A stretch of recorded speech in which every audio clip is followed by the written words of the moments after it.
closer, my child.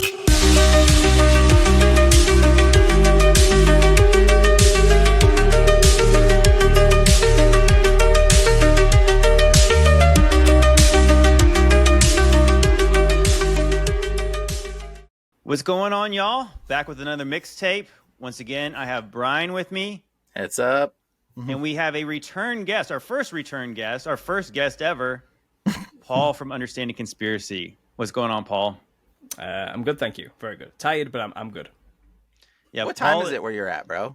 It's 11 p.m. Oh, late night, late night. Oh, sorry, yeah, very late. This is how you roll, though, isn't it, Paul? Oh yeah, well yeah, because like I said, my audience is predominantly across the pond anyway, so I kind of have to do this. It comes with the territory, and I'm okay with it. Well, that's good. Yeah, like I said, I took a shot in the dark. I said, Paul, can you hop on? Because obviously it's always fun to have you on these streams. And he said yes. He was available. I was. Thanks to his son, right? yeah. I'm just telling you. Yeah, he's. I've just been trying to get him to sleep after he had his bottle, and he's just refusing to sleep tonight. So I think he's doing that reverse cycle thing people talk about, where they're awake all night, sleep during the day. So I'm gonna have to figure out how to knock that the other way slowly and surely. But it's fine. I never got any sleep before I had him. It's making a difference now. To be honest, it's fine. How old is he? He's just gone 1 month. 1 month. You know, I heard there's this thing called like sleep therapy for babies that when they're like at like 3 months or something. I don't know when it starts. I don't buy. I'm skeptical. Be skeptical. Well, hey, that's what we all are. We're always skeptical. Yeah. Mm-hmm. Pretty much skeptical of almost everything. So yeah. With that being said, let's be skeptical together as we watch some super sus videos. I'm excited. Let's do it. Lady Gaga. Where do I even start? The rumor is that in order to secure her fame, Lady Gaga, her best friend, pop singer Lina Morgana. Lina Morgana was a young, beautiful, extremely talented, laser-focused singer and songwriter, whose entire shtick, her whole idea was to be a different character for every song, to bring a different, bold, new character alive for every music video. Before the fame, Lady Gaga was Stephanie Germanotta. And in 2006, Germanotta was scouted by talent agent Rob Fusari, who was looking for the next big thing, the next edgy starlet. Now, at the same time, Fusari was also developing Lina Morgana. If you didn't know already, the music industry can be kind of a vicious, toxic workplace, so it's not totally clear whether or not Fusari wanted Germanotta on the team to help push Morgana to new heights, or if he wanted the two to compete. Regardless, at the time, Lina had more experience and was the up-and-coming artist, so Stephanie Germanotta soon became her co-writer and backup singer. And the two seemed to work well together, but Fusari was working on a new idea, and in 2007, Lady Gaga was born and immediately signed to Interscope Records. The two even did a song together in 2007 called Wonderland. Lady Gaga's debut record, The Fame, was released a year later in August of 2008. And this is where it starts to get super weird. Just 2 months after Lady Gaga's debut release, in October of 2008, Lina Morgana would fall to her death from the roof of the Staten Island Hotel. Reportedly, when Lady Gaga found out about Lina's passing, she said she felt awful that someone had died at such a young age, but that the two barely knew each other. Which is so random. It's one of those events where, like, you don't have to say anything, but you chose to say the weirdest thing, because we know that's false. There's a very clear history between the two. And over time, Lady Gaga would kind of seem to do what Lina wanted to do with music. Always a new character, always high concept, always being bold and over the top with her outfits. And one of the biggest contributors to this theory is none other than Lina Morgana's mother, who says she met Lady Gaga. They were close friends. They worked closely together. And she really feels like Lady Gaga stole her daughter's style. She even had a video made and sent to TMZ set to one of Lina's songs she recorded before she passed that showed comparisons between some of Lina's concepts for videos that she had come up with and Lady Gaga's videos and outfits. Then we have this bizarre random set piece during the Super Bowl performance where Lady Gaga jumps off a roof while singing America the Beautiful. It doesn't really seem to make sense in that context. Satanic deal, jealousy, or just business? Rest in peace, Lina Morgana. Very sus, indeed. Very sus. Had you ever heard that, Paul? Mm-hmm. I haven't. No, I remember when Lady Gaga rose to prominence, though. I think at the time I was maybe 18 years old in what we call college in the UK. It's not the same as your college. It's like late stages of high school for you guys or something like that. Mm-hmm. I remember always being in the canteen on the break and they had the music channels on, and she was just incessantly on all the time. She was just a huge icon, and I couldn't help always to be like, really? This is the pinnacle of music right now. This is the best they've got. This is the chart-topping. Definitely needs to be listened to by everybody, chosen because it's the best music currently. And I never really bought into it, but I met some sycophant fans throughout my life who were obsessed with Lady Gaga. One man, he was only a young 18-year-old lad himself, but he idolized her like a god, and I mean that. I'm not even exaggerating. Like he worshipped the ground she walked on, even though he would never get close to any of the ground she would ever walk on. You know what I mean? It's kind of, yeah. And he'd even try to misshape his own feet to make them smaller. He was a really weird guy, but the hold she had on him with the little cult, like the monsters they called them, the little monsters or something like that. Yeah.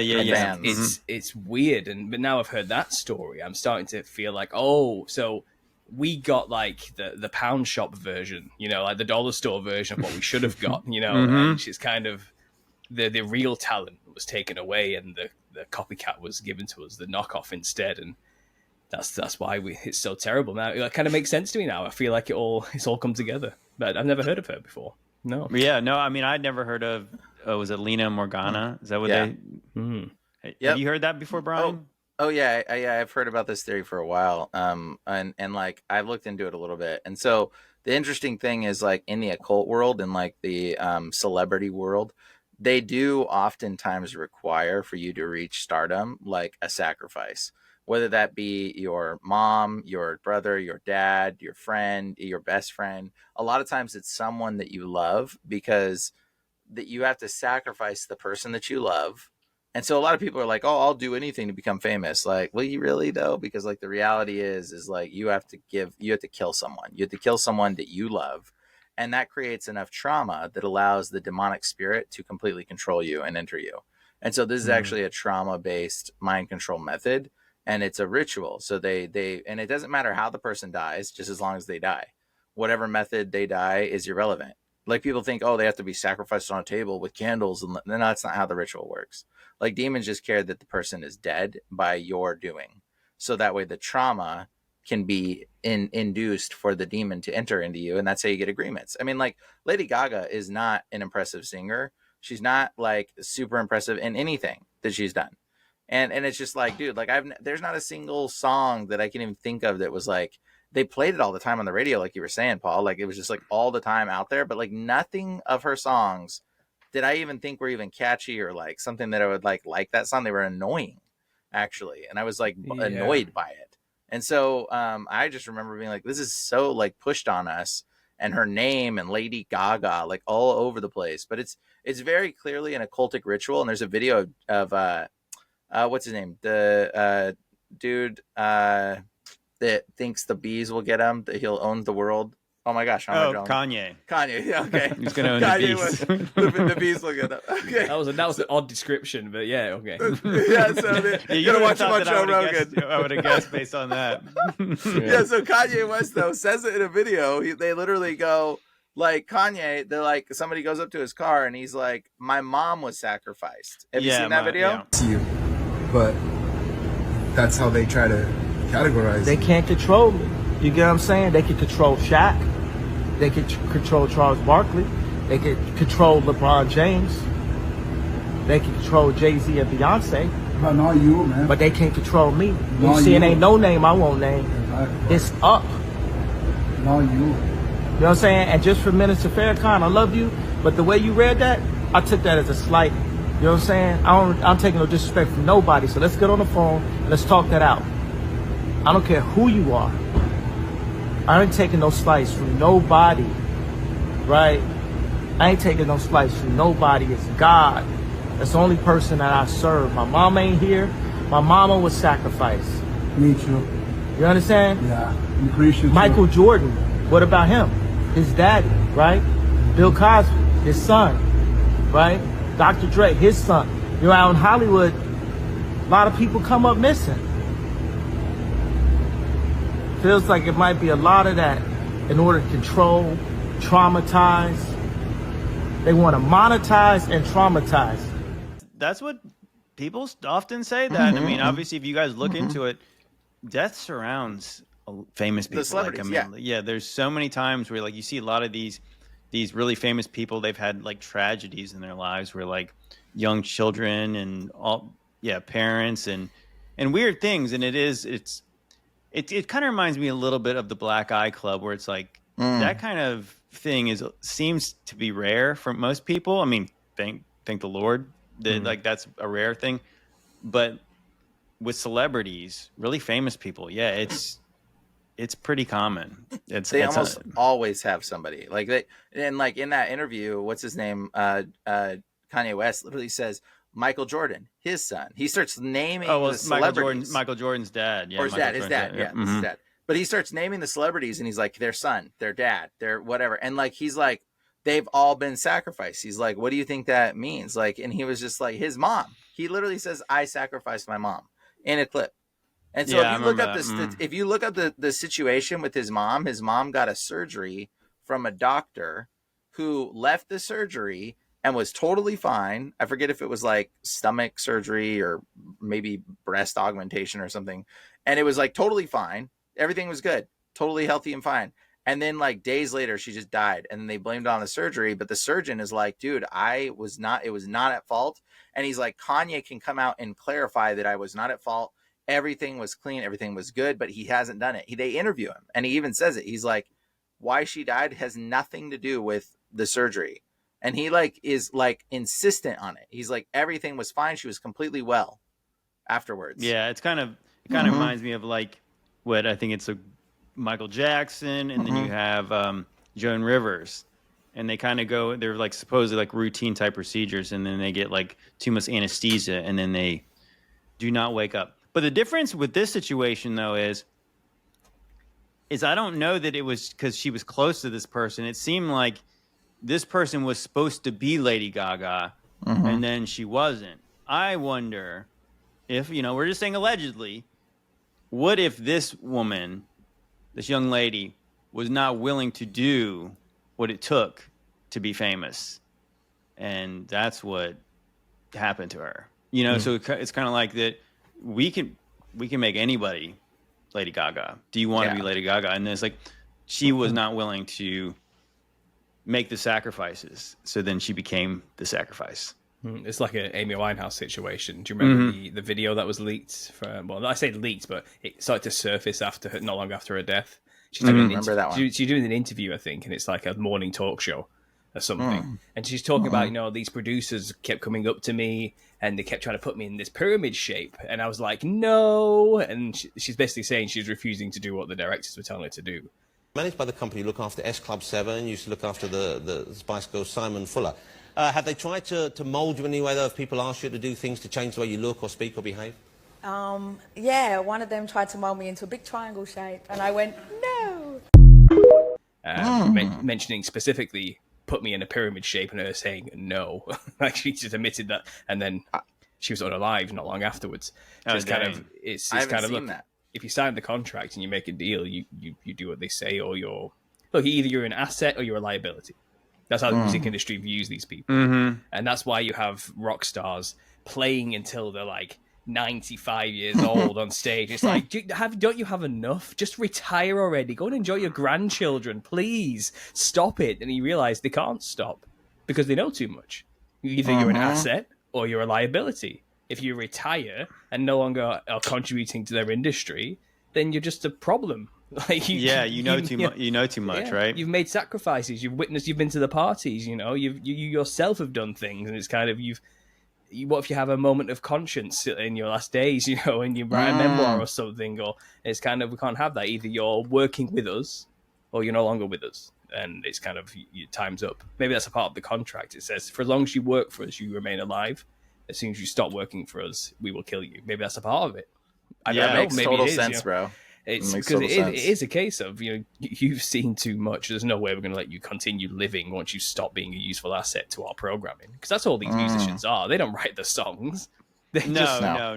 That's what I'm saying. Like, you really think about it. It's like this this character that Lady Gaga played. Obviously, she's doing a different thing now, but it really is. It's like it's the theatrics, and obviously they tell you all the time. I guess you have like America's Got Talent, and what was the show that Simon Cowell had in Europe that was very similar to like American Idol? There's X Factor, there's Britain's Got X Talent, Factor. there's things like that. Yeah. So they basically show you if you win this contest, it's like we can make this person as famous as anybody they want.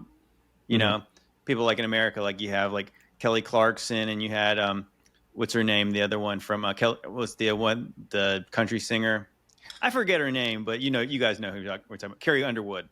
But yeah, those people become mega famous because like they give them a makeover, they hook them up. Obviously, they do have a little bit of talent, and then you could make anybody like the most famous singer in the world. Same thing is like you have, like you were saying, you're really annoyed that they're playing Lady Gaga so much, but now it's Taylor Swift. It's very similar kind of arcs. You know what? We're gonna stick with this theme, and we're gonna stick with this. We're gonna do back-to-back Parasite TV videos. This is my buddy Max. If you guys follow him on there, I'm trying to get on here and maybe do a live stream with him because Max he's great. I actually really like his dry wit in there. She didn't have to say anything, but she just said the weirdest thing she possibly could. Yeah. Another thing too about the industry, I think it's like Max Martin or some other person. I forget the name of the guy, but there's a dude that writes like 80% of all the popular viral songs is written by one dude. Yeah, and this crazy. One dude channels demons. He channels spirits. He says he gets the songs from the ether. They did an interview and they're like, where do you get all these inspiration? And he like said that he pulls them from the ether or something like that in his interview or something. I forget what it was. But yeah, like, you're like, so wait a second. Most of the songs that are popular are being given to us from the ether. like what? Interesting. What is that? What is that one? Isn't it Barry Manilow that has that song about we write the songs or something? But how's that go? Do you know how that? I don't know. The I'm lyrics not sure. song? I remember on the same line I think there's quite literally a film created about that man. And it's like a big reveal at the end. This guy walks into a room, there's a man just there playing the piano, and he starts playing all these greatest hits that everyone's ever heard throughout history. And he's like, I wrote this, I did this, I wrote all of these. And apparently to the person, I've not seen it, but to the protagonist, this is like a mind-melding shock of unbelief that's paradigm shifting his whole reality or something. Let me. To us, this is just a what is it? A Friday night conversation. This is just like basic knowledge, but they make out like it's a big deal in this movie. But I'm pretty sure there is a movie specifically about that point. I think I've seen that clip going viral on the internet where the dude walks in. He's like, "Is this so and so's guitar?" He's like, "Yeah, that's the one." one. Like, that, I know what you're talking about. Yeah, I saw that clip. I didn't know what movie that was from though, but I didn't realize that was about it. But that is kind of how it actually is. There's this dude, and he's like, I think he's a French guy actually.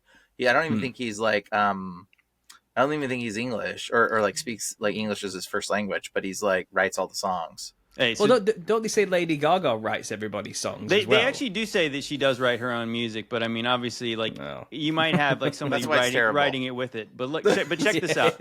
Here's this Barry Manilow song. It says, "I write the songs. I've been alive forever, and I wrote the very first song. I put the words and the melodies together.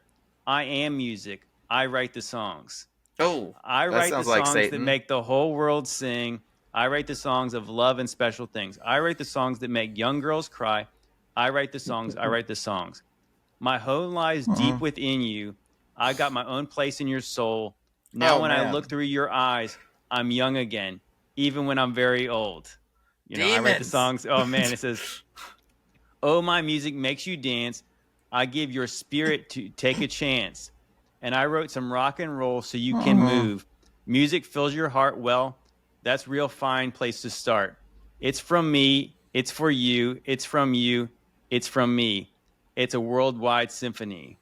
Oh my gosh, that's pretty creepy, isn't it? That's so demonic, bro. It's like straight up a demon. Like it's like Satan probably wrote that one through him. I mean, I think that does sound like kind of the implication I'm getting from that. Don't you? What do you guys think? I mean, I'm like, Yeah, I'm very old, but Oh, I'm yeah. young through you, and I think it's a well-known industry secret that's what's really going on. You channel beings for success and fame and knowledge and information. That's what a contract with a demon has always been. That's what I wrote my book about. People dress like clowns, which represent Nephilim, to channel them to make a deal with the thing. And that's the point. Like, once you get it in your body, you can communicate with it. You can make a pact, and it's kind of, I'll let you use my body for whatever you want to do, demon, whatever fleshly desires you want to fulfill or whatever gets you off, I'll do it for you. But you need to make me famous. You need to give me the talent, the skills, and the publicity. And and the humans who run the industry are working with the same demon. So it's all in tandem working together to, this is the thing. Like, I hate the chart music because, like I said, charts, if it's in the top 20 songs of the times, then you assume, well, this must be the greatest music of our generation that we're listening to. This is the top 20 songs, of our time. And you listen to them, it's like, this is the best we came up with. Are you joking? You know what I mean? this is the ones we told you to like. Exactly. These are the people who sold out, and these they're singing the messages we want you to hear. So this is what you're going to listen to, and you're going to believe it's the best music ever because we said so. And a lot of people are going like, yeah, this stuff's great, because it's in the charts. It must be good. It's like the whole, well, the news said it was true, so it must be true. It's the same normie mentality when it comes to anything mainstream, isn't it? Except for Tom McDonald, guys. I got to say this. Tom McDonald. I don't know if you guys know who I'm talking about? No. Isn't that the guy who writes the He's the political rapper guy? Yeah. Okay. This is hilarious. I don't know if you know this. You're saying he's not possessed by demons. He probably is. Okay, he probably is. But what I'm going to say is fascinating is like, because he poses the agenda so much and he calls it all out for being fake.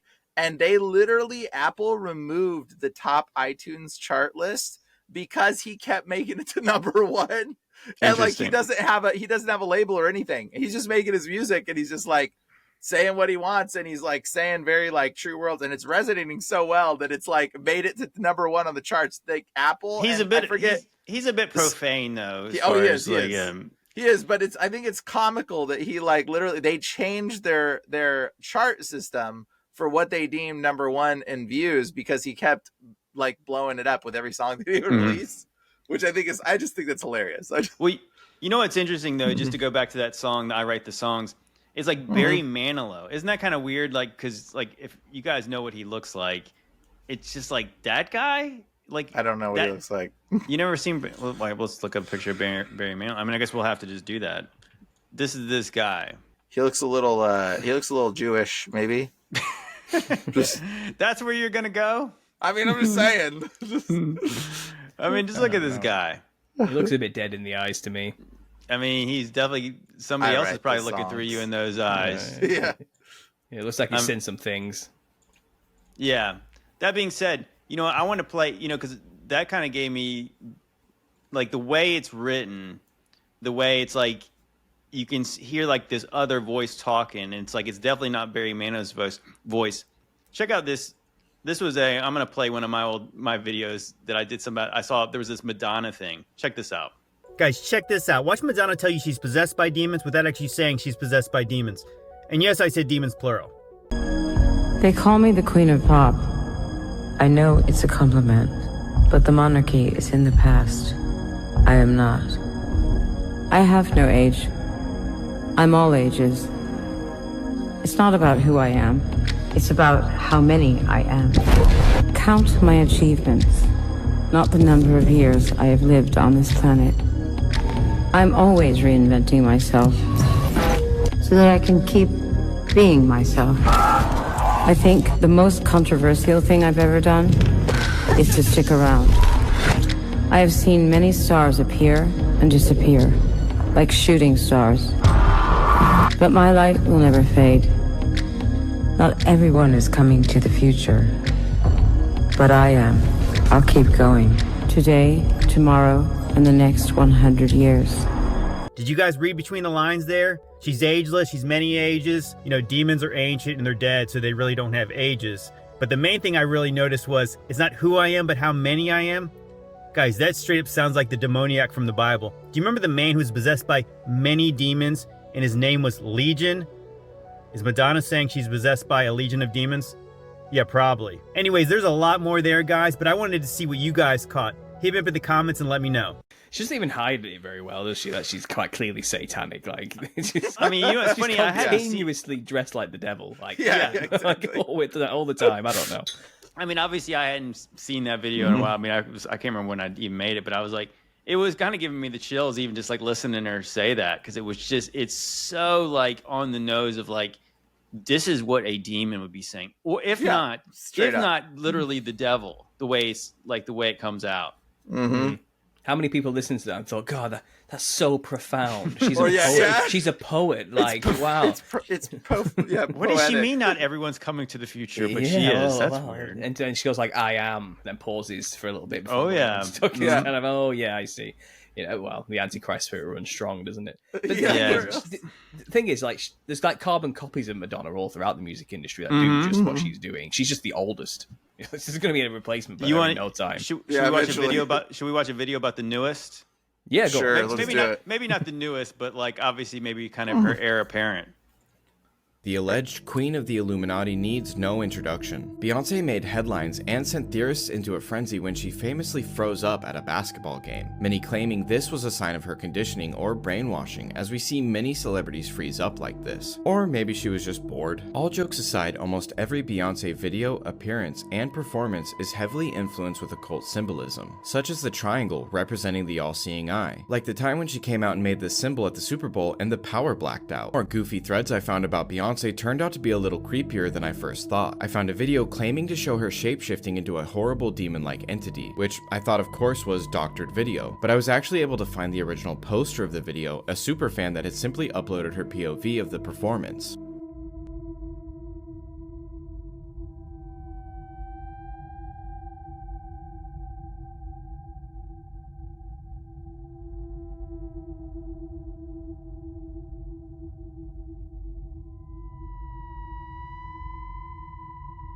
The excuse was that the lighting made her eyes appear black because they were nearly closed, but that's not what we're worried about here. Conspiracies swirled when Beyonce became pregnant with Blue Ivy after this clip appearing to show her baby bump completely collapse as she sat down, causing the media to question if she was using a surrogate. I'm not sure why she would hide that fact, but I mean, I don't think this looks very natural. What do you think? Beyonce commonly wears a Baphomet ring, which I found interesting because in September of 2018, her drummer Kimberly Thompson quit the live band and sought a restraining order accusing the singer of extreme witchcraft. According to Thompson, Beyonce is involved in quote-unquote dark magic and uses quote-unquote magic spells of sexual Thompson also alleged that Beyonce had tapped her phones and was controlling her finances and even killed her cat.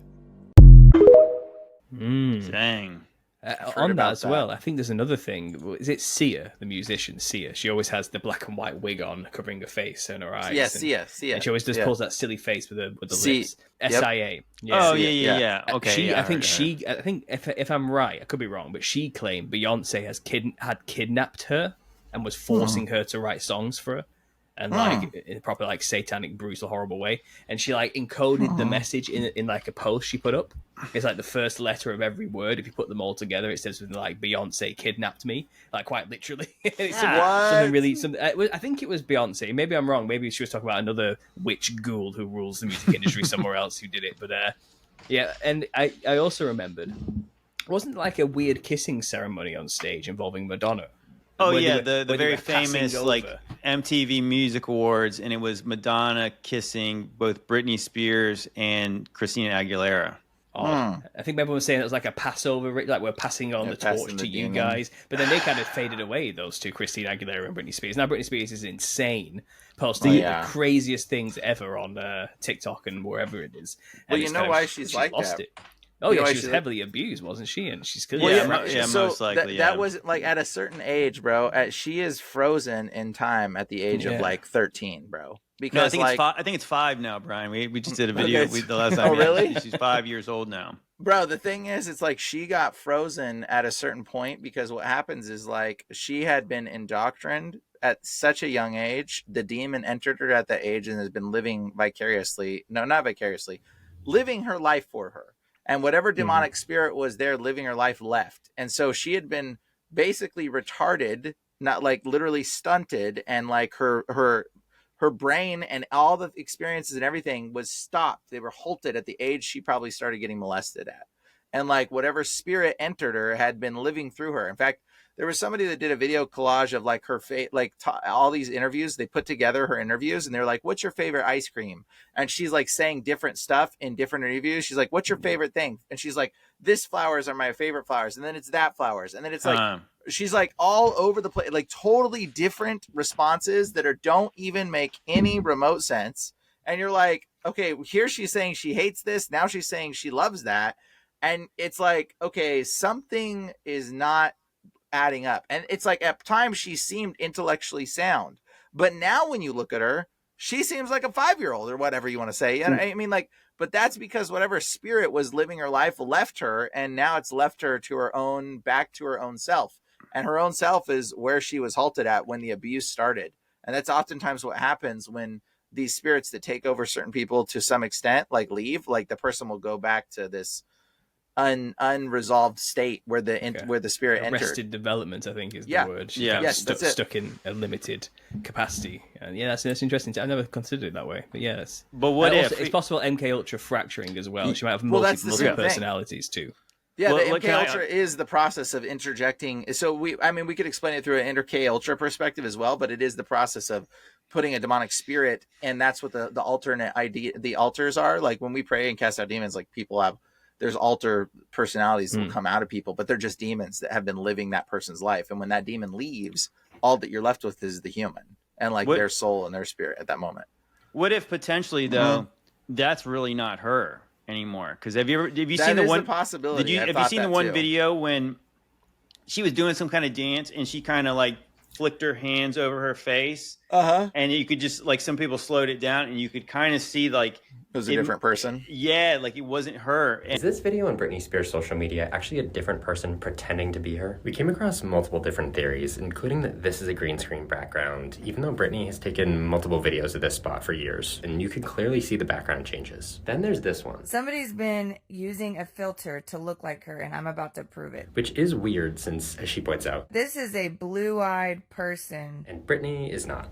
There was this kind of viral video going around on TikTok, and this person was like doing this, and it was kind of like all of a sudden this person was Jared Leto, and then it was like a woman, and then she was Bieber, and like, I mean, it was pretty convincing as far as like if you didn't see like the move where they put the new face on, like this kind of deep fake type thing. Yeah, I mean, like that's the thing. It's like that. It's weird. It's really weird though, that because the stuff that she was posting on her Instagram feed, Britney Spears, that is, it's so like, it's sexual. It's weird. It's the like video with the knives, the one with the knives. Yeah, that's me. When she was dancing around with the knife, obviously that was one of the worst things. But yeah, then obviously then very recently is the stuff about the 5-year-old stuff. It's it's troubling. But yeah, I do believe that that's very likely true, that you could either have people lookalikes, you could have people who are, you know, literally they could fake almost anybody online. Even like on these apps now, it's like you have the option to be able to AI your voice and all that stuff. Oh yeah, have you guys? I don't know if you're going to bring this. Are we staying on the music industry for a bit longer, or will you move on to a new video? I was gonna switch gears, but if you have anything you want to, well, this is on topic right now. It's quite new, but there's an artist, an indie artist called Aya. I'm going to get the right name here, so I'm not. Also, pray for Britney, everybody. Like, because for real, we're not talking bad on her. We feel bad for her. Just a side note. Yeah. So this young artist called Aya May. She's like an indie artist. I think she has like 130k followers on Instagram. I think she got like 36,000 on YouTube or something. Up and coming indie artist. I think she was signed to like a small record label. And she recently released a song called Carmageddon. People in my Telegram have been sending me the song and talking about what's going on here. And she used to be a doctor. That's what she did. She was working as a doctor during the whole 2020 fiasco. And I'm not allowed to talk about it. Obviously, we'll limit the coded language here. But basically, her song is lambasting all of that and how it was handled and how corrupt it was and how it's all in there. And she's also just talking about, I don't know, she's basically just a conspiracy theorist, and she's just saying everything and basically, you know, laying out all the things you're not allowed to say in this song called Are you talking about MIA? Her name's MIA, right? It's called Aya. Okay. Iyah. Aya. Oh, okay. May. I don't know. Aya May. And yeah, she released this song called Carmageddon, and now her record label's dropped her. And she's managed to market herself as an indie on her own now with this song, because the song's actually really good, really catchy, and it's kind of like, and it was off its own merit, it's probably going to go far anyway. And obviously she's now going to be able to kind of capitalize on that whole alternative media market. We're all here, waiting for musicians who are real, telling the truth, to turn up and actually start dropping the labels and just doing it on their own type of thing. And yeah, that actually makes sense. So she's around, and I don't think it's the end of. I don't think we're going to hear about her again, I think. And I'm trying to send her a message, see if she wants to come on a Truth or Therapy session and tell a story. Yeah. Who knows? Probably not. She's probably not going to do it. But we've asked her anyway. Let's see what happens. But that's something that's music related that I've just heard about recently. The record label dropped her because she refused to not talk about what she was talking about. Interesting. Yeah. Hopefully, pray for her safety then. Yeah, and there's a few people that have. Yeah. The comments are all like, if this girl ends up dead in the next month, we know why. That's like a lot of people keep saying stuff like that in the comments. Well, let's not curse her and let's bless her in the name of Jesus. Absolutely, yeah. Oh, absolutely, but hey, yeah. I'll tell you, I want to say one more thing that's kind of interesting about them writing the songs. This is something that I find really fascinating because I was doing some digging. But the English language, I've come out and said that the English language is an occultic language. It's like, it's a witchcraft language. And I've tried to explain that to people because like our language comes from grimoire, which is the word for witchcraft books. It's grammar. That's where we get the word grammar. And then there's spelling. It's called spelling. And then they wrote in what is called cursive. Okay, cursive. And the reason why what cursive was actually a cursing language for automatic writing. And this is actually how a lot of artists write their songs and their music. They would channel and zone out and then let their hands freely write and scribble this wordage. And then they would read the scribbles that they're writing, but they would not pick the pen off the paper. And that's what cursive is. Cursive is the cursing language. It's used for channeling and doing a practice called automatic writing, which is an occultic thing that allowed people to channel and write these songs, like the songs and the music. This is what people are doing. That's how they get their inspiration. And that's where this all kind of comes from. And so, but it's directly linked to so many things. This is how movies are written. This is how stories are written. This is how songs are written. There's a bunch of people that do it. J.K. Rowling, is it the one that the Harry Potter girl? Harry Potter. She even talks about doing automatic writing to get some of her inspiration and stuff. And it's funny because we call it Alan Moore from V for Vendetta comic book writer. Yeah, big time. Yeah. Yep. And we call it ghost writers, people that write for you.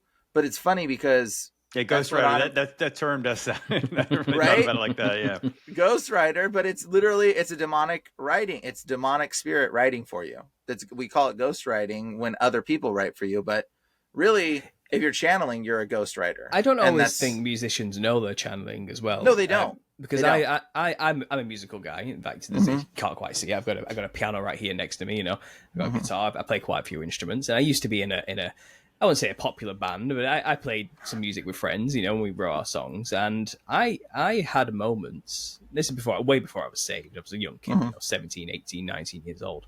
But I had plenty of moments where, you try and write a song and you got nothing. It's just not happening. You know what I mean? You can't come up with the words, a blank page, you can't get the chords together. But then I find the ones I spend hours and hours and hours trying to force out were terrible. Really bad songs, really just there's nothing to it, it's kind of, it's processed, it's crap, it's just crap, it's crap music, and it's way over, it ends up sounding pretentious and wordy and weird, and it's just not what you want. But I found the best music I did write was written within 5 minutes flat and came out of nowhere, and it just happens to you, and it does, and it's not like I was praying to the muses or no, of course not. Summoning the demon or anything, or even conscious. I wouldn't even think about it, but something did come through me, and that happened. And I look at it, it's like I didn't write that. That's kind of spooky. That's spooky. It just happened. It's like you finish it, and it's like the music's there, the words are there, it all flows. It's got the hook. It's all together. It's a packaged song that I've just managed to create in 5 minutes. It's like, where the hell did that come from? And it's like, only in hindsight now could I think about it. Where the hell indeed? Well, yeah, but I don't, maybe God can do the same thing. Yeah, I don't for sure, know. for like, sure. I mean, obviously, I believe that obviously David wrote songs. He was inspired by the Holy Spirit. So it's not not all music is of the devil, but yeah, all the artists we're talking about today certainly are. Hey, let me show this video real quick, and I want to shift gears. But here's what I was talking about: this kind of technology to be able to, basically disguise yourself from music.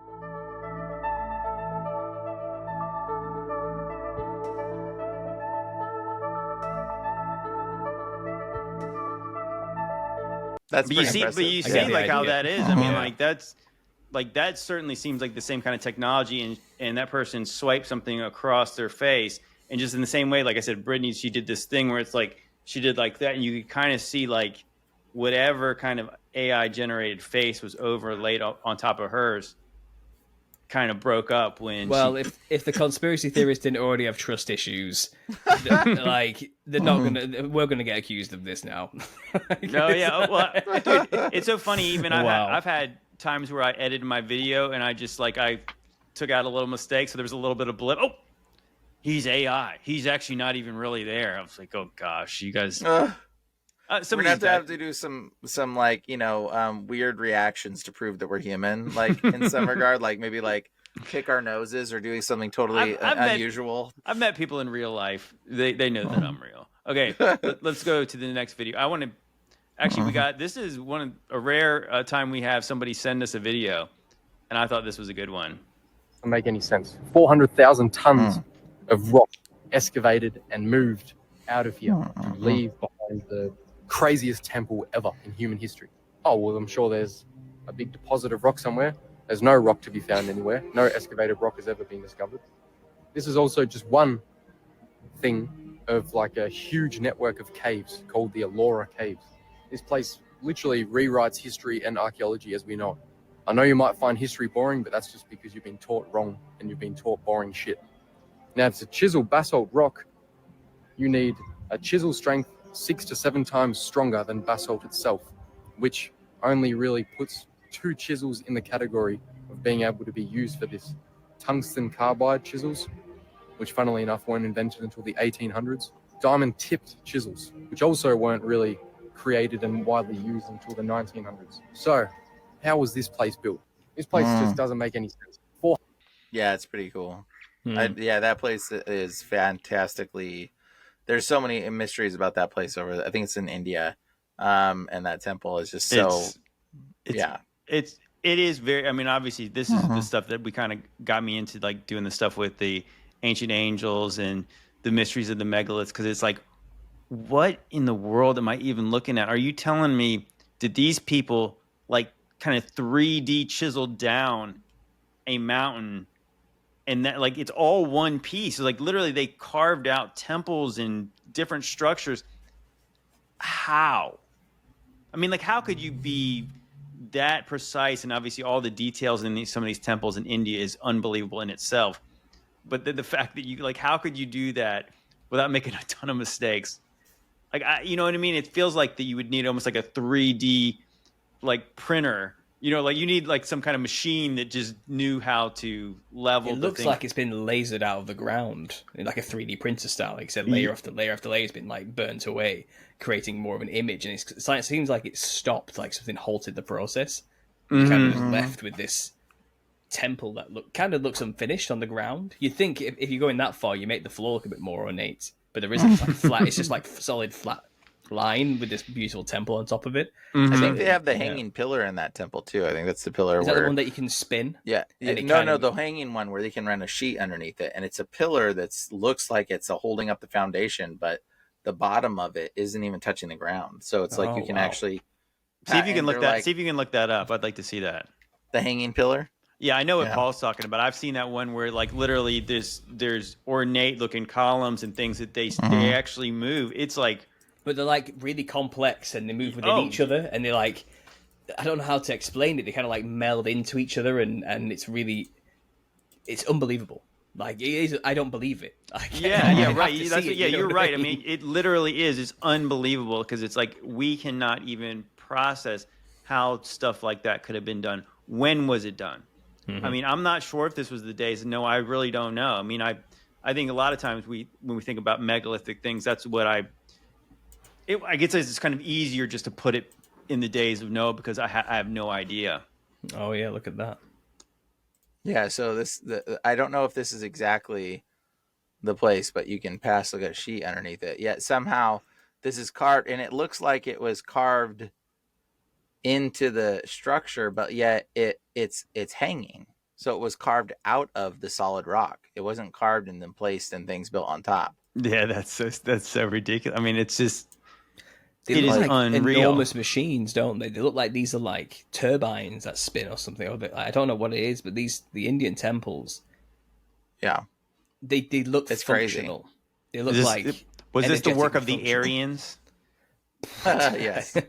No, I mean, I'm honestly. serious. It's like that's the crazy thing when obviously we talk about the Germans from the 30s and everyone just thinks like they had this idea of like, you know, blonde hair, blue eyes, and that's what they were trying to emulate the Aryans. But like the Aryans were like a real people, and they lived out in like the East India, and so that's why that's where they got the Nazi symbol from. Yeah, well, that's why when they went to like search for like all these relics and stuff, they went to Tibet and places like that, and they were looking for like this different kind of race of like superhumans.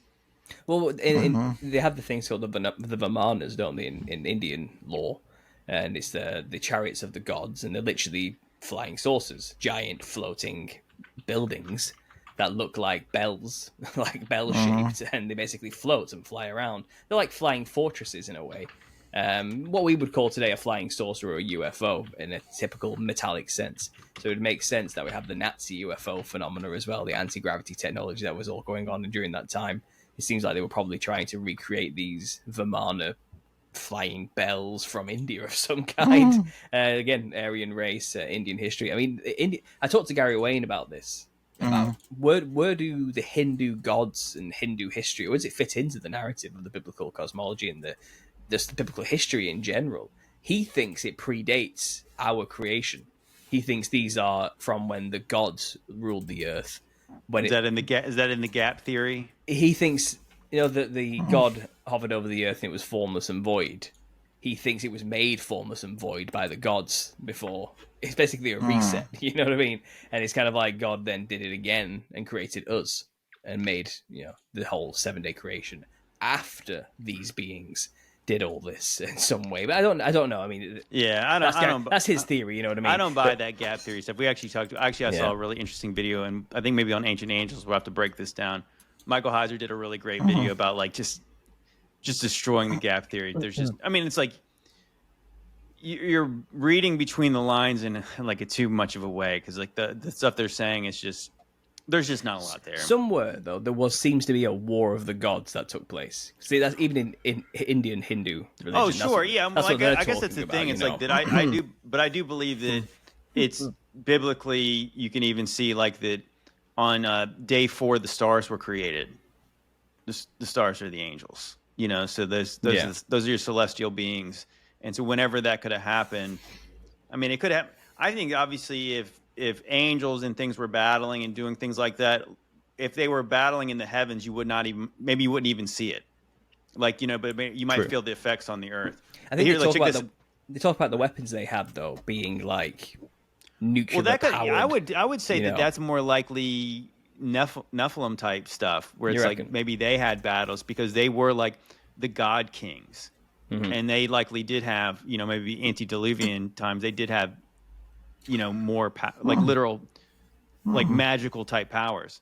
Well, the Book of Enoch says that they will destroy each other. In the Book of Enoch, it says that they have to watch them destroy one another. So there was a war. It could be that, yeah, that makes sense between the Nephilim that were killing each other off. Yeah, they were given swords and stuff to go take each other out. Yeah, I wish I could find one that actually showed the motion of them. But yeah, like check that out.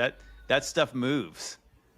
It does. Yeah, it's absolutely.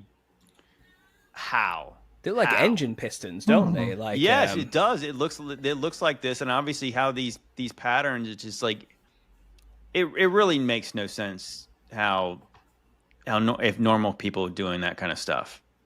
It doesn't make sense to me. Well, it was people with many arms doing that kind of stuff from what I've seen. maybe like elephant faces and yeah. Check this out. Okay, let's go to the next video. And we're gonna maybe not go to ancient history, but we're gonna go. This is a topic that's really fascinated me.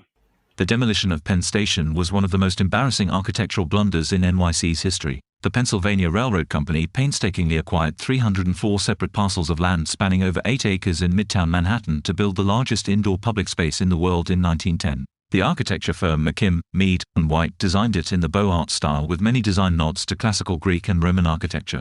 The station was built to last at least the next 100 years, and ridership steadily increased from 10 million in 1911 to a peak of 109 million in 1945. But operating losses started piling up after ridership started falling, and maintaining the structure proved too costly. So in 1954, PRR began negotiations to sell air rights. After a failed deal with William Zeckendorf, PRR eventually worked out a deal with Irving Felt to construct One Penn Plaza and relocate Madison Square Garden, then located on 50th Street and 8th Avenue. PRR received a 25% stake in MSG and got a modernized, but toned down station. The deal looked like it would solve the station's financial woes. The public was kept in the dark about what would happen to the existing station until only a year before demolition was slated to begin in 1963. By then it was too late, and protests by architectural preservationists proved futile. The demolition would, however, serve as the catalyst for the city's landmark laws, preserving other structures like Grand Central Station from a similar fate. As for the new Penn Station, art historian Vincent Scully famously said, "One entered the city like a god, one scuttles in now like a rat," and PRR's stake in MSG ended up yielding much less than they anticipated because of a plethora of exclusions and restrictions on the revenue share. PRR eventually went bankrupt, merging with their competition and leaving the city with one of the ugliest train stations in the world. The old Penn Station, I mean, I'll have to maybe put some more overlays on here. It is, the scale of it is ridiculous. Like when you could see like the people inside there next to those columns, wow. Like it's again, I mean, maybe not to the level of some those Indian temples, but at the same time, we're told this thing was built like in the 1800s. And then they demoed it in like 40 years or something like that. What are we talking about? Like, it's just, it looks like obviously the people with the horses and buggies did not build that place. There's just no way you're going to convince me of that. Like the scale of it, the columns. And before you guys comment too much, I want to play this one video. And this is one of the reasons I want to tie this in with this other video was John Levi. If you guys have seen his videos on YouTube, I know a lot of people who probably follow Paul and I definitely watch his stuff about, kind of the lies of history and uncovering them. He kind of tied the old Penn Station in with the Pantheon in Rome. And I thought it was a pretty good connection. I think this was kind of maybe the genesis of some of the stuff we talked about, Paul and I, in the Gunnar Heinsohn thing, where I'm like, wow, maybe could these buildings be similar because they were built in the same timeline? And when I first thought about that, it absolutely floored me. But the more I think about it, it makes sense. This is one of the most magnificent structures to have ever been built, the Pantheon of ancient Rome, built in 125 AD. It was Emperor Hadrian who oversaw most of its construction. He was a grand lover of architecture and he wanted to awe his citizens. And that he did. These columns we're seeing here were brought over from Egypt in one single piece. In 609 AD, it was converted into a church, but the most breathtaking part of this structure is walking right inside. Look at the sun shining through that little opening in the center. This is what's called the oculus. It's not protected by glass, it's actually open to the elements. So if it rains, yes, there's a chance of flooding. Luckily, there are drains right on the floor. The perfect circle of light that streams in through the oculus actually moves through the interior throughout the day, making it an ancient timekeeping device. And to this day, it is still one of the largest unreinforced concrete domes in the entire world. It's an absolutely breathtaking structure and a miracle that's still standing here today. Stay curious, my friends. Yeah. So what do you guys think? I mean, like, I'll probably maybe have to put some more pictures up. But if you could really tell, specifically when they first walk in, those columns look very similar style. And then even when you get to like the concrete dome, it's got the kind of same like recess, like the way that it's built. It looks like the same technology. It looks like the same kind of people did both structures. What do you guys think? Those style of buildings, the multiple pillars at the front, like the triangle at the front as well on top with like the gods embedded into it and so forth. In the northwest of England, we have those everywhere as well. The exact same architectural style, and they look old. You just type in the Harris Museum, for example. This thing is currently under renovation, but the whole surrounding area is full of beautiful buildings. And the town hall, which was like a cathedral just next to it, mysteriously burnt down in the 40s, and now it's been replaced by a monstrosity like plaster cast, like fiberglass paneled cube of some kind. But yeah, this design, this style it's everywhere. It's all over Europe. It's actually quite boring to us now. We see it all the time, you know. But for America, that doesn't make any sense. Who had the time and the resources and the knowledge and the ability to build that in the time they're telling you they built that thing? And you're right, the architectural style is identical to the Roman style.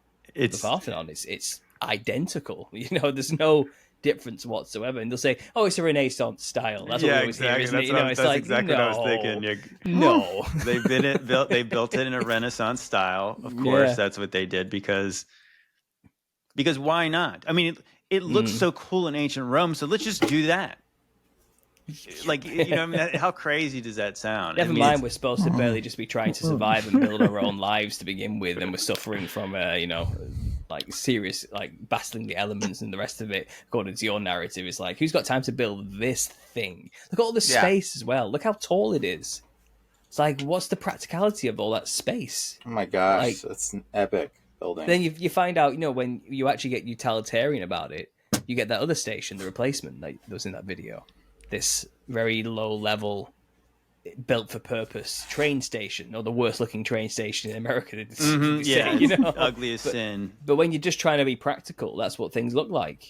They're useful. They work. They get to do what you need to do. You're saying someone built this for trains? Are you joking? Right. Are you joking? Like, why? Why would you do that? You know, it's a stupid story. It's a really ridiculous narrative when you actually think about it. So you know what's interesting? I did a podcast with. And why is it all Roman architecture? Yeah, too? it's always Greco-Roman, because I believe, because at this point I think Paul and I are almost concluding that it's because Rome was much more vast than anybody ever told us it was. So this is the evidence of it. What was more interesting, advanced as well. Yeah, I did a podcast with Old World Exploration at one point, and take a close look at like the ends of the building. And what's really interesting is, like, a lot of people who do this kind of research point out that the antiquitech and domes and things are often removed. So if you really look at like the ends of those buildings, it almost looks exactly like what the Pantheon looks like, because you can see, you could imagine if there was a dome on top of that flat roof instead of whatever that little thing is there, it would look really similar. The end specifically, but yeah, like when you see the scale, I mean, when you look at the little people compared to the columns, and then when they get inside, it is, I mean, just look at that. I mean, have you ever seen the in Paris? Have you seen much of Paris architecture before? Yeah, I mean, I've seen a little bit, yeah. Have you seen, like, the Louvre, for example? People always think of the pyramid. The glass pyramid is what you always see when you type in the Louvre. But the actual building is enormous. It's unbelievably large, and it's like this rectangle, pillared, square-shaped thing that goes all the way around. You can kind of see some of it in the background there. That's just some of it. Never mind what's inside. I mean, look at the state of the inside of that thing. But if you try and find, like, outside photographs of the Louvre, that's nothing. That is literally maybe one fifth of the size of that building. There's maybe you might be seeing 1/10 of it now. Like, it goes on and on and on and yeah, it's on almost like is the pyramid supposed to distract us from like what's actually there? That's the worst part of it. That's the most basic part of the whole thing, you know. But that style there, you see all that Roman style architecture. It is like, you know what? I mean, besides obviously we know why these guys put pyramids everywhere. That is so stupid and out of place next to this building. Is it not? It's like, I don't want to see your dumb little pyramid. I want to see the building. but you don't see many photos of it here. The inside of that, it's just like it's a sight to horses behold. and buggy. They sure had a lot of time to make like cool things back in those days, didn't they? Bro, you typed in the Harris Museum. It looks exactly like our Capitol building, the Harris Museum. That building looks identical to the United States Capitol building in Washington Harris Museum, DC, almost. Yeah, the Harris Museum. And it's got a relief on the top. Is that in Preston? I don't know. Look at that. Look, it's exactly like all of our Capitol buildings. Congress houses of Congress look like that. And it looks like a lot identical. like the Supreme That's Court. how they all look. The They all Supreme have Court that. building. Yeah, the Supreme Court. They're modernizing the that's interior, exactly what I it believe. is. But, but we all have those pillars like that, and we all have a relief in that little triangle above those pillars. That's how it is. All the United States buildings here. If you are like type that. in the town hall as well for the same place, the Preston Town Hall, it was next to this in this square. It's gone now. It burnt down. So type in town hall, and it's been replaced by a monstrosity. So this one. No, that's just next. That's another building that's right next to the Harris. You can see it there. It's got a net around it to protect it from birds. But maybe type in Old Town Hall then, because I guess they've updated it now. But it's something else. You look at this thing, it's like, this is beautiful. Like, there's old photos of it kind of sticking out next to the Harris there, the fourth one along. And it's gone. It burned down in the 40s, and it's been There's fire. Those things look really flammable, don't they? Yeah. But if you go back there, click X on that, and click maybe the fourth image, you can kind of see it in comparison with the Harris. They're right next to each other, and it's kind of like they were all built as one structure at one point, and you've got this other building next to it, and it's all very old world, antiquitect looking stuff. And Preston is a basic. It's not like a big place. You know what I mean? It's not like a capital of the UK or anything like that. It's not like it used to have a high material trade industry going on there. It had the docks, but the narrative behind all there's this. There's our Supreme Court, and unless you see people on the steps, like, it's really hard to see how big that is. The Harris looks bigger from what I've just seen. We were at the Supreme Court. We went. I think I went over and I think it was around April when we went. Look, you see other people like next to it. It's pretty big. It's a lot bigger than you think it is. Like, that's how all these things are, though, aren't they? But I mean, the Corinthian columns. Isn't it interesting that they're called the Corinthian columns? Well, yeah, maybe it's because they came from the Corinthians. Have you heard a lot about the acanthus plant that's on the top of these columns? Have you heard that one before? What's that? So the plant that's often on top of these Corinthian pillars, you see this flower, ornate flower design. You can kind of see it there loosely. And that's actually of the acanthus plant. It's a thorny plant. And a lot of people are thinking that the crown of thorns was made of the acanthus that was put on Jesus. And what you're seeing there are pillars ordained with the crown of thorns that Jesus wore. And people say, are these millennial kingdom buildings as well, some of them? Or maybe that's when we start seeing the Corinthian pillar turn up. Maybe it's an homage to Christ in some way. I've heard that theory. I don't know if it's true, but I've heard that being knocked about and banded around on a few channels here and there. But yeah, that style, it's really common in the UK. It's a classical style. I mean, they've done it pretty much everywhere. But the Harris looks older. It looks way older than that. That looks pristine, like it's been kept up. Well, it's been the Harris is weathered. Yeah, the Harris is really weathered. It's looking brown and dark now.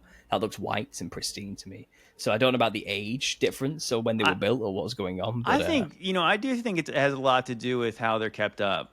Yeah. I mean, because that looks pretty old, doesn't it? I mean, like, that's why I was saying, like, that when we were talking about that, when people would say that, I think that's what made me really uncomfortable when John Levi was comparing Penn Station and the Pantheon. Like 2,000 years old? Oh, I don't know if I could say it was 2,000 years old, but then now you're saying you take 700 years out and maybe this is closer to 1,000 years old. I'm like, yeah, I could believe that's 1,000 years old. I mean, I don't really know what 1,000 years old looks like, but I believe that could be, and it could just be about like that when we saw those illustrations from Gunnar showing like Rome literally under mud, it's like, yeah, maybe it took them longer to dig it out, or maybe they just didn't take as much care. And like this place, they tried to renovate quickly. But yeah, even like you can kind of see I don't think I think that might be the Supreme Court building next to it, and you can kind of see. Look, it looks pretty old looking in that picture, doesn't it? No, it does. It does. Yeah. Obviously, like I said, Gunnar Heinsohn's theory brings things forward. The 8th century is the 1st century, so it was only 1,200 and something years ago, really, when these things were built in the 1st century, or just prior to that, maybe 1,300. So they could be that old, realistically. But then you hear people say quite a lot in the Millennial Kingdom verse. They always say these buildings were clearly built before the flood by fallen angels or something like that. And I'm like, how long ago do you think these things would have been able to maintain themselves? Well, how long ago do you think the flood of Noah was? Like, we're talking thousands upon thousands of years ago. You're not just maybe 1,000 years or 700 years. We're talking 4,000 years ago or something, maybe? The flood of Noah, roughly, give or take, These buildings are not that old. You can't equate them to the pre-flood people, But it's kind of like to kind of cling on to the futurist eschatology. They always have to. It's got to be something before, hasn't it? Before, so it's got to be the flood of Noah, and that's how everything got buried. And it's kind of Gunnar Heinsohn blew that out of the water, and it seems like Armageddon was a mud flood now instead. Yeah, maybe that Revelation chapter 12 verse about how the serpent caused the flood to try to pursue the woman. Yeah, he spits water from his mouth, chasing the woman into the wilderness or something that. And the earth consumes, the earth consumes the water. Check that out. You guys ever seen this one? No. That's in Havana. You know that real backwards place? Really impoverished place that has no business building anything like that. Doesn't that look almost identical to our Capitol building in DC? Yeah. It's almost like they were sharing plans with each other for some odd reason across cultures. That was just the best way to make a Capitol building. You just make them all look you kind of make them all look the same. Except this one has palm trees in front of it. So what do you think the Capitol buildings are then, originally? I mean, they look to me like when I started to do the research where I was looking into the state Capitol buildings in America, and they all kind of have that kind of dome structure looking. I mean, I made a video before I ever started talking about this kind of stuff. I said, isn't it interesting when they find ancient structures? They're either temples or tombs. There's almost nothing in between when they find places. And I said, what would people say if they found our Capitol buildings? I think they look like temples. That's what they look like. What's interesting is that, again, kind of throw the timeline out the window now that Paul and I basically destroyed it a few videos ago. But when that one guy was saying that the Pantheon was built by Hadrian in 127 AD, and then eventually was converted to a church. Isn't that kind of interesting? That it became a church, or it's maybe it was a church. We don't know. I mean, because if you really think it, if Gunnar has actually put even Constantine into the first century, the times of Jesus, what if Rome converted to Christianity much sooner, and that is structures like that. So maybe these places were places of worship. And if you think about even maybe I leave some room because I believe that the Greco-Roman structures were Greco-Roman. They were Roman structures. That's who built those things. Now, what does seem like the shift in the millennial reign would have been the cathedrals. The cathedrals were certainly a different style of building than these kind of buildings, but maybe they both were serve the same purpose. You have this different kind of acoustics in these places, and that's why you have all the recesses in the domes, and so sound kind of there's some kind of sound resonance in them. But yeah, I don't know. I don't think that they were just for governing bodies. I think that only our pompous politicians today would make them for that, because they make castles into their places of work. I think you're right. I think there is this, there was the beast system architecture beforehand. I think that was inherited by the saints, and after Revelation, it was given over to the meek. I think they inherited that beast kingdom, and the architecture became theirs. Maybe they repurposed temples to gods to temples to Jesus instead. So there's this odd mix going on. Now in our time, they've just become Capitol buildings that have no religious use whatsoever. Or but post office. But then at the same time, I think it seems like I said, monasteries appeared everywhere, and the early monasteries still had a Roman style with the round arch. It wasn't Gothic yet. you find they still use round arches, and Gothic arches are taller and have a pointed arch at the top, which made them look grander and taller. And you can still see some examples of these churches where they've got like 3 different period layers of them. You see the Roman architecture style cathedral, then you see the Gothic update kind of added onto it in sections and things like this. So it's possible in the early days after tribulation, people only knew how to build one way, the Roman archway, and that's what they began doing originally in homage to Christ. You know, all we know is it's after Christ now, so let's just build these churches.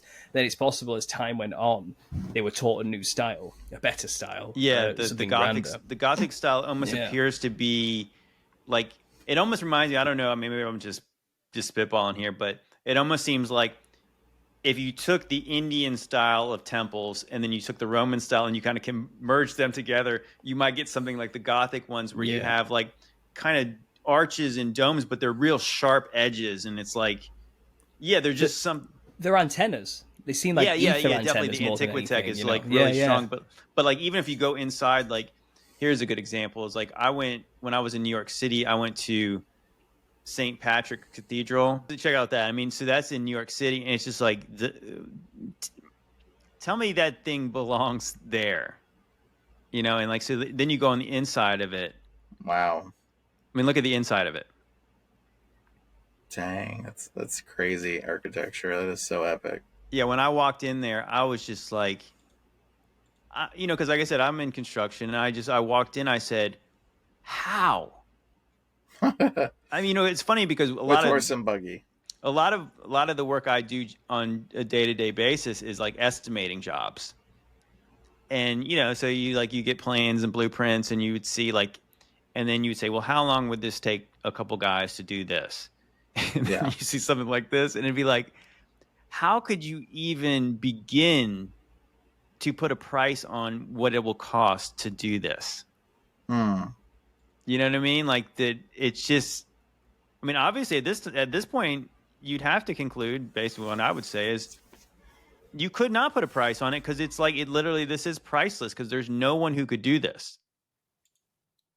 No one's alive now who could make stuff like this. I don't believe. Dude, if there is, that's insane. I'd like to meet them. Did they move stone there, or did they what do they do? I don't even know, dude. Like I said, I really don't know. But yeah, like this is kind of like the really anomaly to me. It's like that. I felt like the Gunnar Heinsohn thing kind of got me a long way, where I said, I believe that the Roman buildings, the Greco-Roman buildings, literally were Roman buildings. Now this, after the cataclysm, it is really interesting to think how they did this and when did they do this. It's totally epic, though. Yeah, it's very interesting. It's very, very, very peculiar. Yeah, no doubt about it. But yeah, like the interior, I mean, the exterior, same thing. Interior is just mind blowing. Yeah, like look at that. That's insane. Yeah, like you said, you it's funny to think about it, like especially as somebody who, like I said, I do estimates and things like this, and it's like sometimes people don't even quite understand the whole process of like the building process, where they would say like these short timelines. And what I find interesting is like that, because obviously, typically I'm more of an interior guy. I do metal framing on the outsides of buildings as well, but a lot of times before I come out there, they've already been on the process of doing this building for a long time. You think about how long these buildings take, because for one, we get sets of blueprints, and then we start to price out the things. Obviously, an architect has to draw the things. So by the time an owner wants to build something, he has to go to an architect. He's got to get it drawn, and then you send it out to subs. Like, so to think about all these buildings and all these cities popping up out of nowhere, there's so much more that goes on than actually the guys actually taking out their hammers and their chisels or whatever they're going to use to start actually constructing the building before you get started. And meanwhile, you have like a whole population of people literally creating these things as they're going across the country, frontiermen, miners, and people like that. Cowboys. Oh, there's immigrants. People always say like, well, that was back when they had less government regulation. Oh, because so it's So they because made better buildings with yeah, less right, regulation. yeah. So they didn't. So they cut 0 corners, and they made stuff that would last forever and was super intricate and beautiful. Yeah, right. That makes sense to. It makes sense to no one. All right, let's go right to the next video. We're gonna kind of stay on theme of like the old world. 1920 is when everything pretty much changed. They started changing every single thing. They started removing certain parts of the history. They started rewriting the history. 1920s is about that time. Educational system started changing everything. Rockefeller educational system. So if you find books, you want to find books before 1920s. Because if you don't find books before 1920s, you're usually being told a bunch of nonsense. And you look at a lot of the free energy books too, and everything related to the ether. That's before 1920s. The ether was removed from the periodic table after 1908. Every book you look into, it talks about ether and terrestrial magnetism and all of these things. 1908, that was removed off the periodic table. And that was removed so that people would not believe in the ether. They would think it's woo-woo. They would think it's pseudoscience. Those are all terms of the Rockefeller educational system. Coming up with terms to debunk the truth and debunk what we were once connected to. Then when you get rid of ether, you get rid of everything related to the fifth element and the quantum. You get rid of all of that. And then you make up a whole new narrative and you remove all that so that when you can't explain something, you just say, I don't know what it is. There does seem to be, in this research, the Rockefeller school systems and things like that. That was really like a pivotal point for what we're taught now and what was before. Absolutely. There's like a cutoff at the rate at which like the books where the knowledge starts to get more seemingly unified into this wrong perspective. And it's like any books between 1500 like beyond, like if you find books that are that old or you read about the things that they talk about, it's like it's a totally different world. It's like a very different world. Like we do not live in the same world whatsoever. And the world that they're telling us about it from that far back was not at all what we thought it was, like remotely. There was like things that were monsters in there, dude, and things in the books that you read that you're just like, what are they even talking about?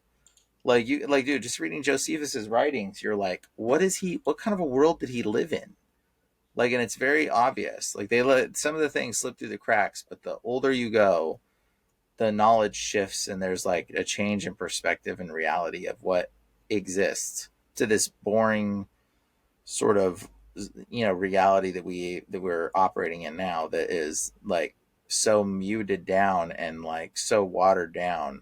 And we have explanations for everything that back in the day. Yeah, what's interesting. So I go back. I got to correct something. I said the old Penn Station was built in the 1800s. It was actually built in 1910 is when it opened.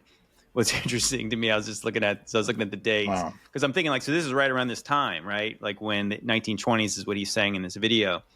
And so we're told that it took them a while. It took them between 1904 and 1910. Construction. So it took them 6 years to build it. It took them 3 years to demo it. It took them between 1963 and 1966. It took them to demolish the whole place. So that place was 1910, and they destroyed it in 1963. Wow. Yeah, that's insane. What do you think? What do you think, Paul? Have you ever heard that research about the Rockefeller school systems in the ether? I agree with the imminent race. It's like the world these people lived in is not the world we lived in whatsoever. And I keep getting comments of people telling me like, because we're obviously talking about this whole millennial kingdom stuff. It's like, well, how can they hide that much history? It's kind of like we would know about these things. It's kind of like we have our historical timeline going back to so forth. It's like I've got my entire lineage going back to the 1st century documented on my tree, my family tree. And it's kind of like you have that much faith in what you've been told and what they tell you about history. Mm-hmm. Yeah, you believe everything about history from start to finish. You think it's going to be impossible to just hide stuff from you and tell you something else happened instead. And it's kind of like they don't have that wherewithal to go that far back in times. Let's say, because 1920 is 100 years ago. We don't know what people were thinking and doing 100 years ago. And if 100 years ago they changed the educational system, you're not going to have any memory of that or know that happened. You're not going to know what they changed or have any context to understand the implications of that after 100 years of changing the history. It's kind of like, why do you implicitly trust that what we've been told about the past is the truth? Like, no, like, and that's only 100 years ago. Like I said, people were like going around in flying machines using Antiquitech, getting free energy from the ether from the tap. You know what I mean? Using weird trinkets and odd little things. And it's kind of like the world they lived in was in many ways way more advanced than what we have.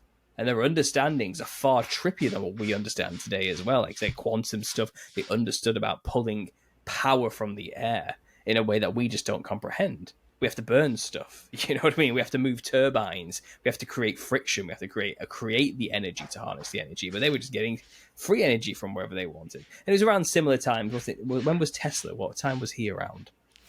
Tesla, I think it would have been late 1800s. Yeah, similar time, wasn't it? And it's kind of like, can't have him around anymore with his crazy ideas, you know. And didn't he die like thinking like, what was the point? The whole world just destroyed everything I ever did, and took it and made it the road, and just he denied it. The story of Tesla, again, like a lot of people even wonder if he was even real. The way that he's regarded, where he's always like he was like dismissed, and then he's brought back almost as like some kind of a hero. But what's interesting, I watched a program a long time ago called The Men Who Built America, and it mentions like that the Tesla was, the way you read it, he was one of the good guys as far as at least maybe philanthropic. Like his goal was not riches. Meanwhile, you had Thomas Edison, who was cutthroat as can be and just like seemed like an evil guy. Tesla basically, I think he helped Westinghouse get this contract for the Niagara Falls power station. And he basically he gave him his patents in order for him to do this so JP Morgan wouldn't bankrupt him. Well, eventually JP Morgan gets it all anyways, but then Tesla dies supposedly penniless. In a hotel talking to a bird. He was in love with a bird. I always think it's interesting about Tesla when that movie, did you ever see the movie The Prestige, Paul? Yeah, a long time ago. Now you mention it. I remember that one. Yeah, David Bowie plays Nikola Tesla. And, you know, he's supposed to be, Hugh Jackman's character is looking to get this machine built by Tesla. The Michael Caine character's dealing with magicians, and he refers to Tesla, that guy's a wizard. And it's like, it's implying that obviously whatever he does is real magic. And when he wants this machine, he's like asking, you know, Hugh Jackman, have you considered the cost? And then he's like, Hugh Jackman, oh, money's not an object. And he's like, no, I'm not talking about money. Have you considered the costs? And you can kind of see he's like, but hasn't your ambition been a good thing? He's like, it was at first until it kind of consumed me. And it's like, it's clearly that he's talking about like this kind of demonic thing that he has channeled to use to get this knowledge. At least that's the way they present it in the movie, because whatever good came of this is gone now. And now he's left with whatever. And I mean, it does seem like if the story is real, like Tesla literally had like, he would get ideas for machines in his brain, and then he would just go draw diagrams of these things and like literally be pulling it from the ether, like these ideas for things. And the rate in which he invented things was not human. I heard he could dream and like take things apart and build them in his dreams. Yeah, that's exactly stuff like that. Not Maybe normal. we have to consider, like you said, in light of this whole, this technology, actually, ether technology was around before Tesla, way before Tesla, in fact, and it's been around for perhaps a millennia before Tesla turns up and rediscovers the same technology and tries to harness it for himself. But like I said, by that point, Edison's around making light bulbs that purposefully break, so you have to replace them. You know, it's kind of a completely different world was being created, which was all about, you know, profit and domineering and power and control. And people like Tesla, it's like, you know, we can't let you revive the old technology. That's not how this is going to work. We're destroying the buildings for that reason. Buildings like this thing behind me, you know what I mean? We're getting rid of the resonators and the mercury balls on the top, and we're changing the fire. We're making them into fireplaces now. You know what I mean? We're turning them into different things. It's kind of like, so someone like Tesla is kind of like a fly in the punch bowl. It's kind of like what they were doing. It's kind of like, stop it.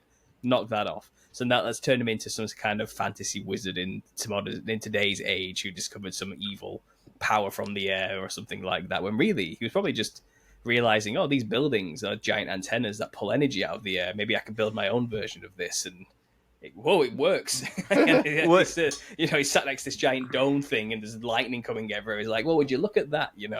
I think it's more back engineered stuff in the wrong time. Yeah, he talks about it in his notes. He talks about he said he builds the first radio before there was radios, and then in his notes he says, I'm hearing voices speaking in a language that I do not understand coming through the device.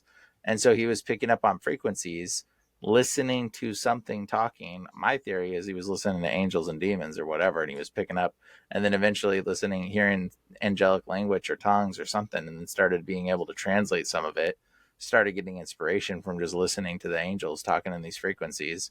And that's where I think he might have got some of the stuff. Or who knows, maybe he found an old book for what an old-time electrician's book. Well, that's what dialogue.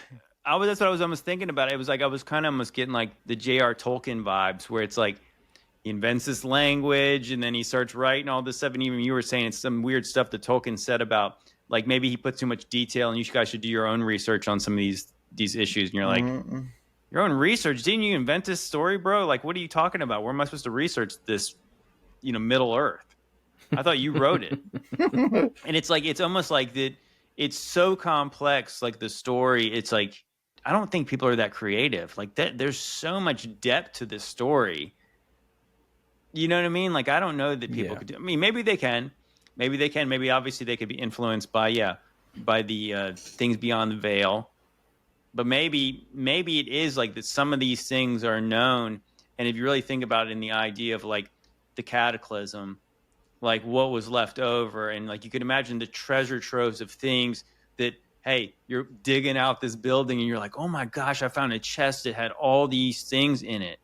And then, because it's really crazy when you think about it. I was doing my friend's podcast, Postmodern Theology, and he mentioned that there was this 700-year gap in the manuscripts. And he was like, I think it was funny. We almost did the whole podcast, and then it kind of clicked with him. It's like, oh, wait a minute. You said 700 years? Yeah, there's this gap. And so then you find out later they didn't find, like the works of Josephus until like 1000 AD, when he supposedly was a first century guy. And then he's like, wait a minute. And then they start finding things like throughout the years, even like some of the stuff the early church fathers wrote was not discovered until like the 1800s, supposedly. And so what if, like, when they're founding places and they're digging places out, they're founded a bunch of technology, lots of notes about things. And then, so then the guy who found look at all this stuff, patent, I'm patenting all this stuff. And now obviously, eventually he's going to, reap a bunch of benefits. Now, the interesting part is, like, again, what always made sense to me, if the Tesla story is real, he was trying to create a technology that would help people, a free technology. Now, obviously, Edison, on the other hand, is monetizing everything. And like, if he's working with people that like J.P. Morgans, the John D. Rockefellers, who are trying to monetize everything, like, of course, the guy who's going to give stuff away for free is not going to be the one who wins, because like he can't, not in this system, not in this wicked system, not in this little season. No, absolutely. Nope. That's it. Satan. Nice guys finish last, I think, is the what we say today, isn't it? Well, right. If you think about it, if somebody's willing to do all the things in order to cut corners and make money, well, then they can obviously put the little guy out of business. If he's not trying to soak the little guy and take every penny he's got, well, the guy who will have enough money, enough lawyers, enough things to bump the other guy out of the industry completely. And obviously, that's what we got.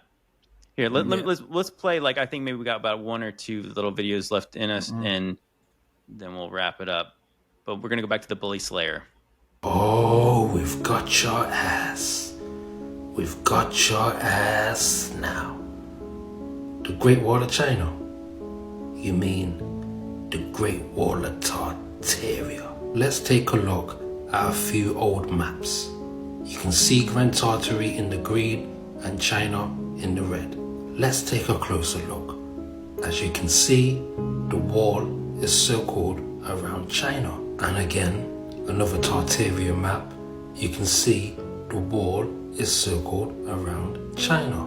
And if you notice, the steep side of the wall is facing China, making it hard for any invaders to climb up. And if you look closely, you will see that the lookout posts are facing China, making it easy to pick off your enemies with crossbows one by one. So no, China didn't build that wall, the Tartarians did. Oh my days. That accent. He's so great. Yeah, but I mean, obviously, that's really interesting. It's like, yeah, the Chinese didn't build that. It's really ridiculous, even if you look at the timeline of like when that wall was built. It's like, can you imagine like a politician? I mean, I guess obviously you had an emperor, a king doing it, but they said, check this out, we're going to build this wall. And it's not going to be good for like 1,000 years because it's going to take a long time to build. You know what I mean? Like you think, could we do something else to try to keep the invaders out? Like, would you ever work on a construction project that would take that long? Like, let's see what it said, the Great Wall of China. Let's see how long it said it take to build. You guys discuss among yourself. What do you think? Do you think that it's sus that it faces China? Like the steep side is on the Chinese side? Well, obviously, I'm not so much buying the Tartarian narrative anymore. You know, that this was an all-encompassing earth-wide civilization, and that's where all these buildings came from. Obviously, me and you have been discussing this idea that, oh no, we're actually talking here about Roman architecture, Roman empire that took over the whole world, and then a sudden collapse and then a takeover of Christendom, which then took over all of these buildings. Maybe Tartaria. Doesn't Tartaria mean more land or something like that? Doesn't? I think the actual name is like, it's something you call something where you don't have a name for the land or something like that. That's what Bryan was saying. Do you think you had something to do with Tartarus? Yeah, it's Tartary. And so it's yeah. Well, that's what I mean. But usually you label something Tartary when you don't have a name for that land. It's just more space or something. That's exactly what it was. Yeah, it was Tartarus. And so like anytime there was the land where the giants were. So if you ever see Tartaria on a map, it's in multiple different areas where it says Tartary or Tartarus or Tartaria. And it's not the land of Tartaria. That's the name of the area which was unexplored. They basically named it after hell because that's the region where you would find giants and goatmen and Nephilim and hybrids. So they just named the area Tartarus. They named it Tartary. I don't know about that because I don't think in this view, because I think you might have been able to convince people who went to the Rockefeller schools that they didn't discover that place. Obviously, that place had stuff there, lots of stuff, and it stuff for a long time. So the crazy stuff that Nephilim lived in, and they just didn't want to go into that region because it was like Nephilim hybrid takeover area. But they had like they have like a flag and things. Yeah, there was a spot where they did make a flag in one region, but that Tartary region was not the same area as it was in the United States. Okay, that was also called Tartary or Tartaria, but it wasn't flagged. I haven't ever seen any place called Tartary except for that area of Russia. In the United States, there's old maps. You can look up Tartary on old maps of the United States. The architecture of that area is beautiful. Onion dome architecture is where you find it, the Orthodox architecture, you know, and it's actually really incredible. And when was the Great Wall of China supposedly built? Do we know? Okay, check this. You guys, this is ridiculous.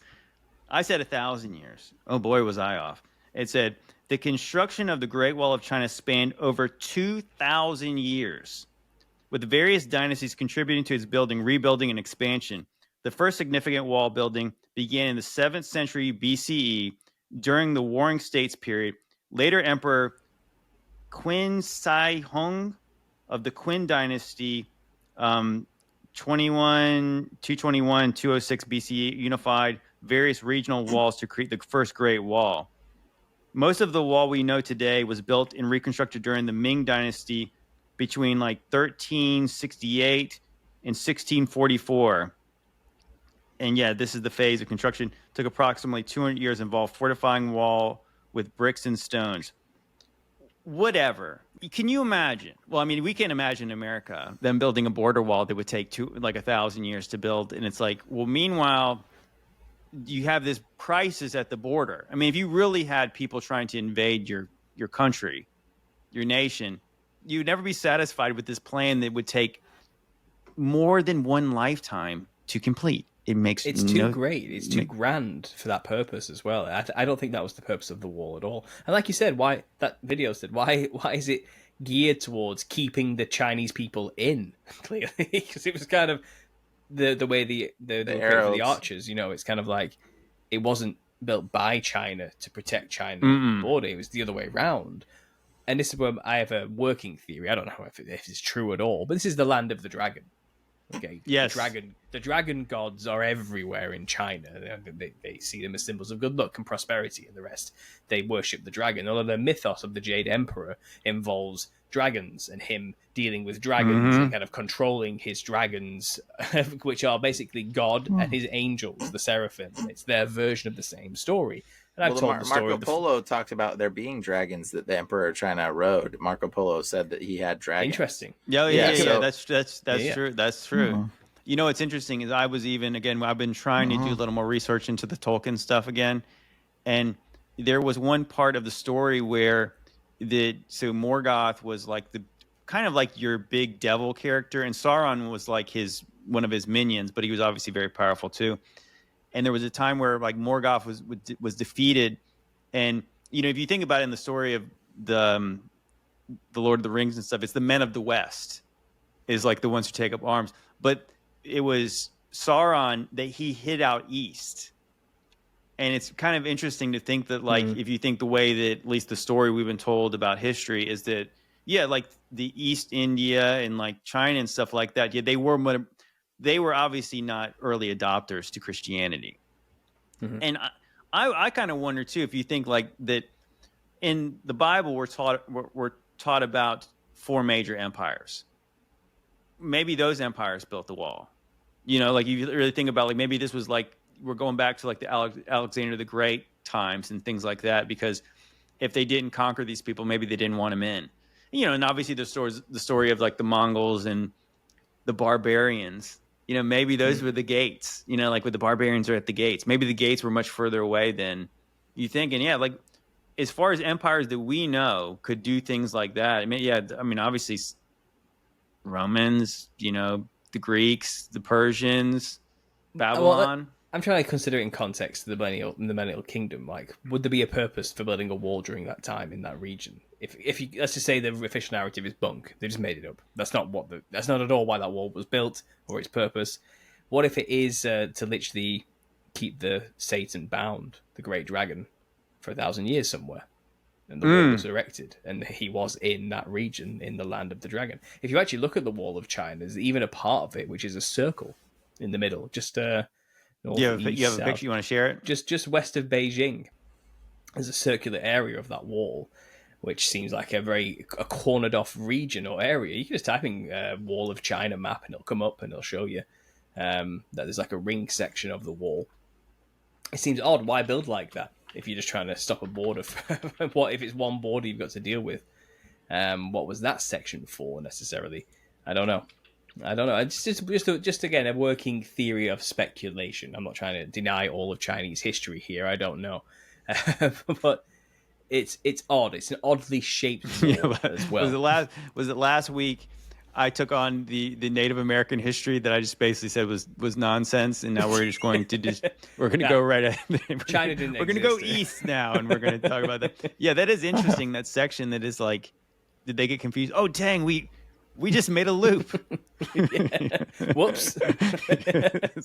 It seems like a lot of resources to waste when you only have one border to deal with for the Mongols, which it's I don't know. And honestly, I'm just thinking in terms of language here, words, the land of the dragon, and it's kind of, we know that the devil was locked up for 1,000 years. Maybe he was confined to a region of the earth for 1,000 years. Maybe that's where he was. Yeah, it's really interesting to think about. Yeah, but I don't know. That wall makes no sense to me the way it's depicted. Maybe China is hell, guys. Well, you know, China, the whole area, like you said, India, the archipelago of the Philippines, and then you got New Borneo and New Guinea all the way down, and Japan as well, and all those islands and Bali. They are just rife with Rakshasa. Nephilim, yeah. You would know how to all them. Everybody's researched that. Yeah, like you know what I mean. The imagery of like their gods are just terrifying. it's in that region, that specific region, where you get the snake people, demon, nagas, rakshasas, fanged, half human, half fiery serpent hybrid gods everywhere. That's where they are. You know what I mean? And I think Bali means like island of the gods or something like that. I think that's what it actually means.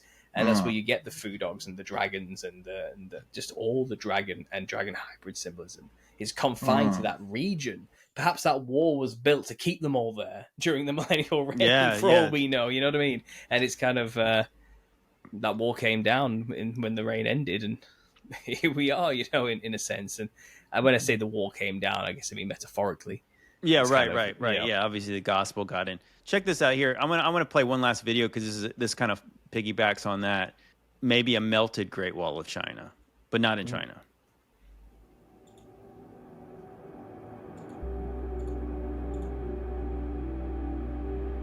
Oh, would you look at that? Yeah, this is interesting. I don't know if we'll play the whole thing because it's kind of long, but because the wall's long.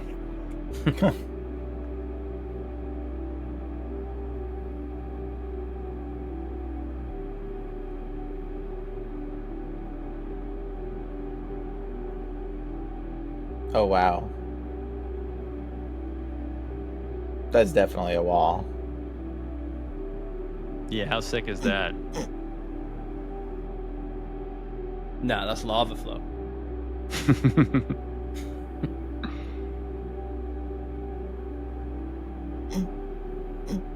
Dude, that's so totally a wall.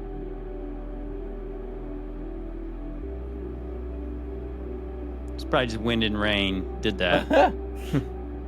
That's what happens with natural water flow. I don't know what you're talking about. It's erosion. He went pretty fast there. It almost looked like there was a tower at the top of that. Yeah, you can see the layers of like brick or whatever it was built with.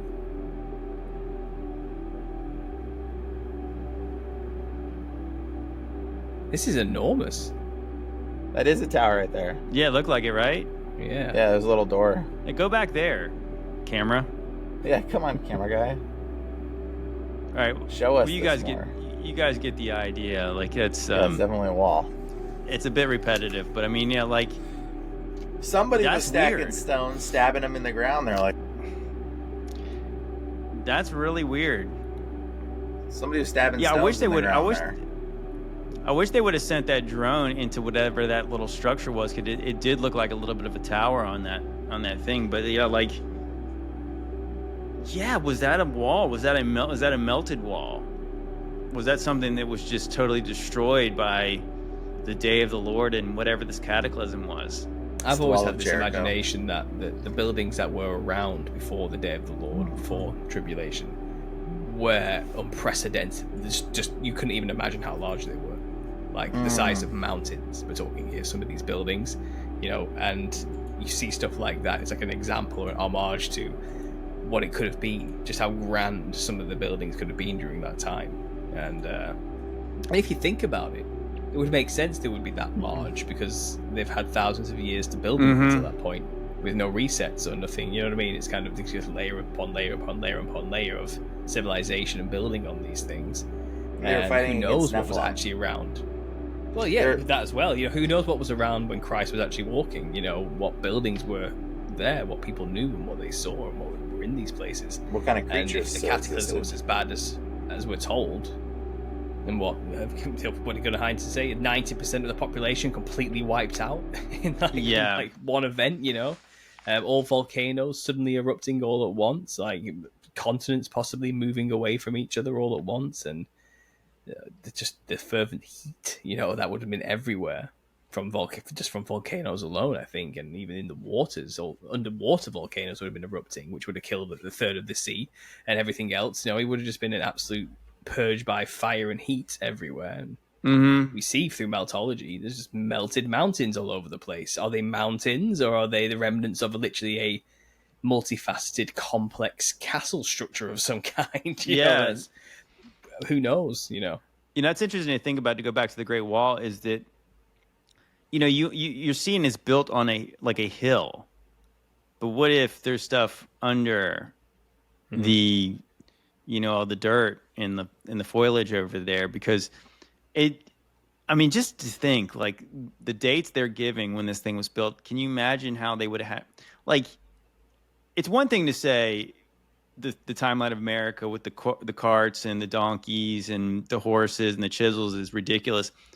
But, like, getting resources to that area to build that wall is, I mean, it's unimaginable that they're moving the size of the stones to get there. Maybe it doesn't look anything like that it did when they were building that, because they had to have some kind of other means. Because taking a horse with a cart across that kind of that landscape makes no sense. And of course, if you're looking at the video we just watched, that is like at the top of some mountain, whatever that was. Maybe it was. Maybe it's hard for us to imagine. For one, it's obviously they had technology we don't understand, but for two, maybe that landscape looks 1,000% different than it looked like in its heyday. And we can't even imagine. Again, I always think like a good example is like or two good examples. You have ancient Egypt, where I don't believe they built all that stuff in that terrible desert. And two, you go over to the Amazon and you have all these temples in this lush rainforest. Like, so obviously they didn't build that stuff when everything was overgrown like it did. Mm-hmm. You'd have to get the things into the places. So with that being said, if those landscapes have changed, what else has changed around the world? Mm-hmm. I mean, anything could have been. Well, you think about the 2,000-year timeline for the Great Wall. Most of it would have been buried under strata by that point, right? It doesn't take that long to bury most things through time. Like, so, but it's not buried, is it? So a lot of it's visible, and it's built in the most impossible places, on top of mountains and hills. We have this odd phenomenon in the UK. There's stone brick walls everywhere, but they're not like mortared. They're just bricks laid on top of each other. Do you know, like stones just laid on top of each other, and they're kind of just strewn all throughout the north. West of Europe, and then for some reason like a band where it's missing, then you get them in the southeast of England. It's really odd. And then funny enough, you go to New England in America, and they're also strewn with the exact same brick walls all throughout the countryside, and they're identical. Probably why they called it New England. Well, this is the thing. Like, it's kind of, if you move those things closer together, it's possible they were actually connected at one point, and you're just seeing the brick walls kind of they've been separated, basically. And you know what I mean? The northwest of England was attached to the New England of America at some point, and now it's no longer, and it's separated by ocean because it seems like something happened, something separated them, and they're identical the way they're built, and the way they build them, they're just in the most insane places. Yeah, like, random. Who carried all of those stones to build these? And we're talking like hundreds of thousands of kilometers worth of rows of these walls, and like dividing farmland up, some of them are just in such erroneous, there's places you shouldn't have them. You're walking through a forest, and like there's a high ridge in the forest, and they decided to build one on top of that high ridge for some reason in the middle of a forest. And it's kind of like, why is this here, and who did this? Who had the time to, because they have to have done it by hand, and there's like millions of these stones just stacked into walls that are quite tall, about 6 foot tall, 5 foot tall, and it's kind of no mortar in them. They're just standing because of the sheer weight of the stones locking into each other perfectly, and it's kind of they're everywhere. They're all over the place, and no one knows who built them. There's just no way that the things appear now as they were. And I think that's the answer. It's like, because nobody would build things like that because they have no practical use. You have just a wall random, like in the same way, I guess the Great Wall. It's like that. Yeah, it really does not make sense when you think about it for like 5 minutes. Like that you would build a wall that would take that long to keep invaders out. Why don't you just go kill all those people who are trying to get in? Don't you think they would have done that back in the day? Because that would have been a more practical idea than to build a wall. Like somebody who could build the wall could probably go take care of the threat, maybe. Well, if you have that much money and time and resources to build the wall, I'm sure you could use that to build an army instead and go into the situation. Yeah, exactly. Pay for mercenaries, pay for people to go take out the people. But the last thing you could do is say, let's build a stone wall over these mountains and then also build it into a loop and weird things. And yeah, I like my keeping the devil in theory personally. I think that's what was going on. maybe. I mean, hey, yeah, keeping the dragon away. Even Brian and I mentioned for briefly the last thing, and we'll close out, is that we were talking about the movie The 300, and it's interesting. So Xerxes is the emperor in the movie, and then there's Xerxes, obviously in the Bible. He's like one of the Persian emperors, and they have these Nephilim type, freaks on their side. They have like the Baphomet thing, but they also, I forgot to mention on there, they have a giant. They had right? a hunchback. They have a giant, but they also have, he was on the Greek side, but they also had this group called the Immortals, and they wore those masks. Yeah, remember when the mask gets knocked off, they are obviously not human. Yeah, isn't that interesting to think? And I think it might even mention in the movie that the Persians, because their army got so big, they did get people from the east, or they did get things from the east to go fight for them. They got stuff from Egypt, it says. Well, no, I think they went. Well, I mean, that would have been Egypt would have been west of them. Yeah. So they were going to get things from the east, saying like the area where they had a wall to keep these creatures out, maybe. You know what I mean? Like, because obviously those things were not even human, which was on their side. So maybe, I think that's kind of like, and we'll just close here, is that I think that the truth is, we talk about the 1920s, the history was changed, and then we talk about 1850s. Even Brian and I were talking about, like, the Bible just casually mentions the lion men of Moab, and we're, just weird things in the Bible, and it's like, we can't even imagine that. The reason it doesn't go into more detail about that, because that stuff was already known. Like, people knew what that was instead of explaining what that was. And we can't even fathom that, because the separation between us and them, what those people had to deal with, what was normal to these people, and what was on the other sides of walls and places they hadn't been. It could be pretty intense. Well, the silos, definitely the dog-headed men walking around. The blemmies, the chest-headed people all over the place as well. And it was a weird time. The wild men, the big hairy club-wielding beast-eating people all over the place. It was a scary time. We need to get you. Speaking of that, it's funny because we were almost going to record, but we didn't have time today. We were going to record another episode of Ancient Angels, and that was literally would be the theme, would be the dog men. So we're definitely gonna have to get you on the show, Paul. But anyways, guys, we really appreciate you hanging out with us. Paul, appreciate you hanging out for sure. Brian as well. No problem. Paul, do you have anything you want to promote? You got any lives coming up? Anything happening besides, obviously, Paul has a great book, The Nephilim Look Like Clowns. Anything else? I certainly do. Yeah, the Nephilim Look Like Clowns. Go to Amazon, get the copy of that book. It goes into ancient monsters of a not so distant past, which is quite on topic for what we've talked about. I do talk about those possible encounters people have had, and what evidences we do have to say they did exist not that long ago. And I don't know what happened to them. Maybe they're still here. Who knows? So go get the book if you're interested in that kind of thing. On YouTube, I'm just easing back into it, to be honest, because I've been on paternity, haven't I? So I've been trying to gather up a few things. I've got someone coming on to talk about the final experiment. I've talked about it a few times. Yeah, we might have to collaborate on a live or something like that to discuss it. I'm talking to Madeline soon about the Nephilim clown connection, but she wants to talk about the prominence of the Joker throughout the Millennial Kingdom and afterwards and into the modern age, and what it really means, and how that archetype is played through society. So we're going to have a nice talk about that in February. That's something to look forward to. I'm talking with John Kerwin of Wake Up or Else about the Millennial Kingdom. He wants me to give a introduction to concept for his followers. So I'm going to go and do that on Sunday and just give everything I've got, whatever I can find, all the verses and everything, and just lay it out as it is.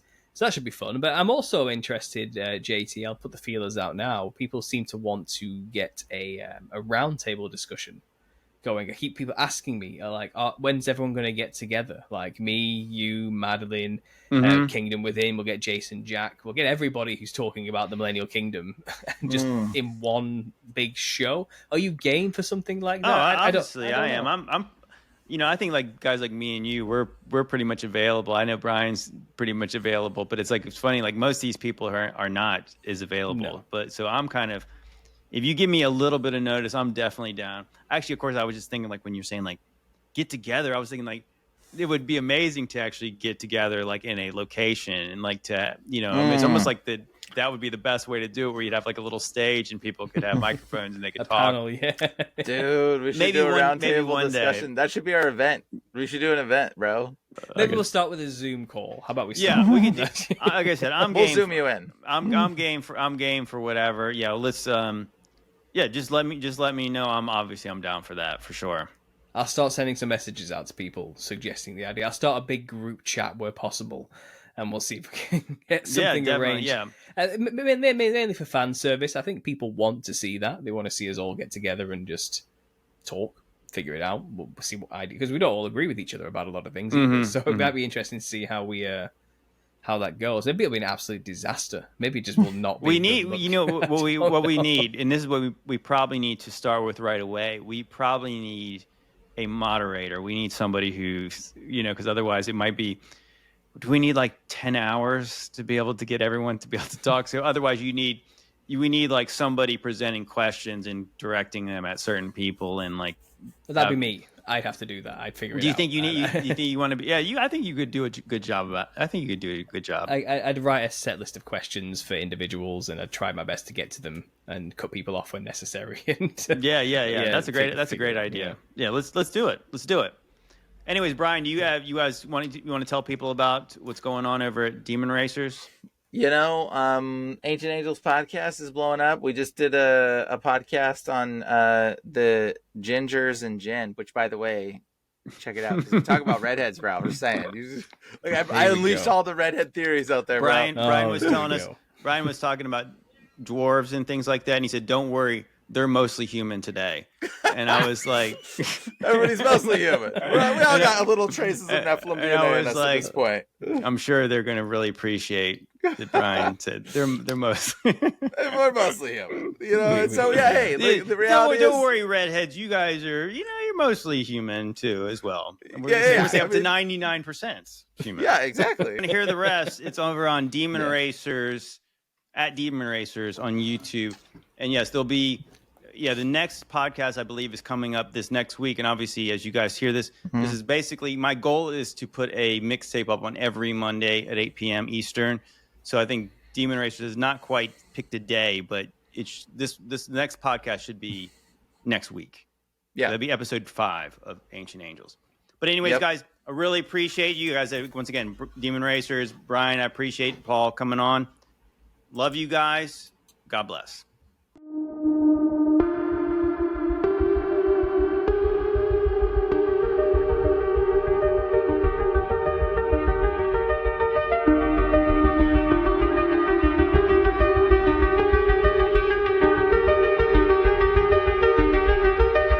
Come closer, my child.